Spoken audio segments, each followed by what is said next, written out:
আসসালামু আলাইকুম দর্শক, আমি ফার্স্ট কবুতর ব্লগ চ্যানেলের আজকের এই ভিডিওর মাধ্যমে আপনাদের সামনে উপস্থাপন করা হবে ভারতের পশ্চিমবঙ্গের কয়েকটি জেলার পাটের বাজার দর। প্রিয় দর্শক, মাই ফার্স্ট কবুতর ব্লগ চ্যানেলটি আজকে যে কোয়ালিটির পাটের বাজার দর আপনাদের সামনে উপস্থাপন করছে সেটি হলো TD5 পাট। প্রিয় দর্শক, সবার প্রথমে আসি মেদিনীপুরের ঘাটাইলে। প্রিয় দর্শক, সেখানে সর্বনিম্ন যেটি পাটের বাজার দর ছিল সেটি হলো 4,870 রুপি প্রতি কুইন্টাল এবং সর্বোচ্চ যেটি ছিল 4,900 রুপি প্রতি কুইন্টাল। প্রিয় দর্শক, এছাড়া নদিয়ার করিমপুরে আজকে TD5 পাটের বাজার দর ছিল সর্বনিম্ন 4,750 রুপি প্রতি কুইন্টাল এবং সর্বোচ্চ 4,800 রুপি প্রতি কুইন্টাল।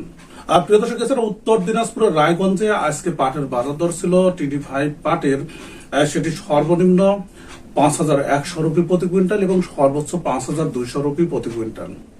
এছাড়া উত্তর দিনাজপুরের ইসলামপুরে আজ TD5 পাটের সর্বনিম্ন বাজার দর ছিল 5,100 রুপি প্রতি কুইন্টাল এবং সর্বোচ্চ 5,200 রুপি প্রতি কুইন্টাল। প্রিয় দর্শক, এছাড়া উত্তর দিনাজপুরের কালিয়াগঞ্জেও কিন্তু পাটের বাজার দর একই ছিল, অর্থাৎ সেখানে সর্বনিম্ন 5,100 রুপি প্রতি কুইন্টাল এবং সর্বোচ্চ 5,200 রুপি প্রতি কুইন্টাল।